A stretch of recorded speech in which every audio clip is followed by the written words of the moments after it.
Juan Pablo II creo que fue un ejemplo por todas las personas, y esto de la beatificación es un momento para acordarnos que hay la posibilidad de ser como Él, hay la posibilidad de gastar todas las fuerzas y de gastar todo lo que es verdaderamente importante por el amor y por Dios. Cosimo, ¿por qué es tan importante este paso, el de la beatificación, para algún día quienes quieran poderle decir santo a Juan Pablo II? Eso de la beatificación es la etapa que precede lo que es la canonización, o sea, el decretar santo a una persona, en ese caso a Juan Pablo II. Eso es la etapa, el paso que lo precede. Se han esperado los tiempos del derecho canónico y se hizo un proceso canónico según la ley de la Iglesia. Y se llegó, obviamente, a cerrar el proceso con el milagro.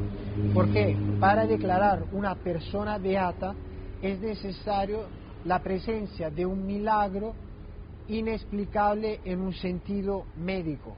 O sea, que sea una guarición de una enfermedad o un mejoramiento de una enfermedad que pero sea inexplicable en un sentido médico.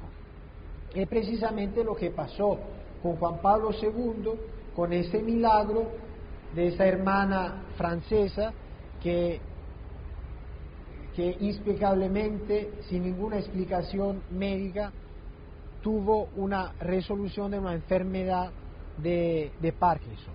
Muy bien, ¿y quién determina efectivamente esas cualidades? Es decir, lo que usted nos plantea, por supuesto, también podría estar marcado lleno de subjetividades, y siendo Juan Pablo II un papa absolutamente mediático y popular, muy querido por la gente. ¿Quién comprueba efectivamente que eso es real y que el milagro también es real y no producto de la imaginación de una persona? Bueno, precisamente, eso es lo que sirve un proceso. En un proceso canónico hecho en la Congregación para los Santos, se analizan todos estos elementos, se escuchan por todos los años los testigos que hablan de su propia experiencia y que están puestos bajo de preguntas y se hacen preguntas, se hace una investigación verdadera, como en todos los procesos que se hacen en un tribunal. Estamos hablando con Cosimo María Papa, graduado en Derecho Internacional y Teología, conoció personalmente al Papa Juan Pablo II. Cosimo, acompáñeme a saludar al padre jesuita Carlos Novoa. Él es profesor titular, doctor en ética teológica, investigador y experto en la vida de Juan Pablo II. Padre Carlos Novoa, es un placer saludarlo, bienvenido. Claudia, mucho gusto, un honor para mí que me hayas invitado y que dialoguemos sobre esta figura cimera de nuestro querido pastor Juan Pablo II, líder de la humanidad, como en su momento lo han calificado nada menos Mikhail Gorbachev cuando era el premier de la Unión Soviética y Bill Clinton cuando era el presidente de los Estados Unidos, calificativo que ellos mantienen hasta el día de hoy. Muy bien, entonces usted ya me pone el tema y avanzamos hacia ese tema muy importante porque la historia reconoce a Juan Pablo II como protagonista decisivo para muchos acontecimientos importantes de los últimos 25 años, el último cuarto de siglo pasado, como la caída del comunismo en Europa, del que usted me habla, padre Novoa. Primero en su natal Polonia y luego en la Unión Soviética, el primer pontífice eslavo demostró que además de ser un líder espiritual, era también un estadista. En su paso por América Latina, Juan Pablo II también fue crítico en su momento con las dictaduras tanto de izquierda como la de Fidel Castro en Cuba y como las de derecha, también como las de Augusto Pinochet en Chile, por poner un ejemplo. Esta es la dimensión política del Papa Juan Pablo II. Juan Pablo II fue protagonista de la historia en los últimos 25 años del siglo XX. Además de ser el líder espiritual de más de 1.000 millones de personas en todo el mundo, el desaparecido sumo pontífice fue un actor político clave para su tiempo. Como obispo de Cracovia, Karol Wojtyła expresó su oposición al comunismo en Polonia.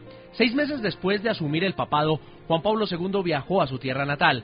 Allí, en junio de 1979, el pontífice dijo ante su pueblo: no tengáis miedo, abrid las puertas a Cristo. Esta frase, cargada de profundidad espiritual pero también de sentido político, fue para los expertos en la vida del anterior obispo de Roma un mensaje para los fieles católicos que se oponían al régimen polaco. En 1982, Juan Pablo II se reunió con el presidente de los Estados Unidos, Ronald Reagan.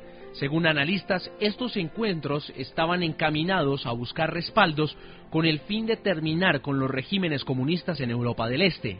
Y en 1985, el Papa polaco, el primer eslavo en convertirse en el vicario de Cristo en la tierra, inició un cruce de mensajes personales con el entonces líder de la Unión Soviética, Mikhail Gorbachev.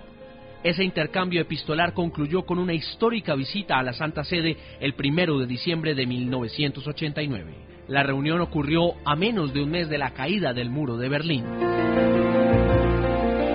En una de sus 14 encíclicas, Juan Pablo II condenó el sistema capitalista con la misma fuerza que lo hizo con el comunismo. El capitalismo imperante es pecaminoso y perverso. En sus 26 años de pontificado, Juan Pablo II hizo innumerables declaraciones condenando la forma en que la economía global afectaba a los más pobres y también los excesos en nombre de la libertad, como la invasión en Irak, a la que el pontífice calificó de injusta, ilegal e inmoral. El continente que más visitó el Papa polaco fue América Latina, con 26 viajes oficiales. Para el pontífice, el futuro del catolicismo estaba en este continente en el que viven la mitad de los católicos del mundo. Habían transcurrido 9 años de la caída del muro de Berlín cuando Juan Pablo II visitó Cuba. El Papa buscaba conseguir una palabra del dictador Fidel Castro. Io voglio ascoltare sempre dappertutto la verità, che lui mi dica la verità, questa verità che è propria a lui, come uomo, come presidente, come comandante, si dice, della rivoluzione. El Papa condenó el embargo económico impuesto contra la isla por los Estados Unidos. Injustas y éticamente inaceptables. Años antes, en 1987, el sumo pontífice había visitado Chile en tiempos de la dictadura de Augusto Pinochet. Los cronistas recuerdan un intercambio de ideas entre el Santo Padre y el dictador chileno que revela el sentido de su visita al país austral. ¿Por qué la Iglesia siempre está hablando acerca de la democracia? Para mí, en buenas cuentas, un método de gobierno es tan bueno como otro. No, la gente tiene derecho a gozar de sus libertades, aun si comete errores en el ejercicio de ellas. Y en 1986, Juan Pablo II dejó esta conmovedora imagen en el continente americano. De rodillas en suelo colombiano, pidió por las miles de almas víctimas de la avalancha de Armero que sepultó la localidad tolimense en Colombia el 13 de noviembre de 1985. Muy bien, Padre Novoa, vuelvo con usted. ¿Se recuerda a Juan Pablo II como ese gran líder, esa persona que influyó fuertemente en determinaciones concretas que cambiaron el rumbo de la humanidad? ¿Cuáles destaca usted concretamente, digamos, a nivel internacional? Podemos hablar de Europa, del muro de Berlín, pero también después quisiera que me ayudaran a entender procesos de América Latina con la presencia de Juan Pablo II. Adelante. Muchas gracias.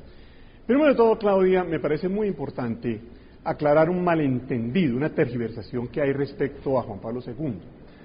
Algunos sectores sociales con mucho poder y con intereses muy oscuros y muy mezquinos se empeñan en afirmar que Juan Pablo II ante todo y sobre todo fue un anticomunista y un antiterrorista. Error absoluto. Los temas, el único tema de Juan Pablo II, el tema de Juan Pablo II no fue ni el anticomunismo ni el antiterrorismo, mi querida Claudia.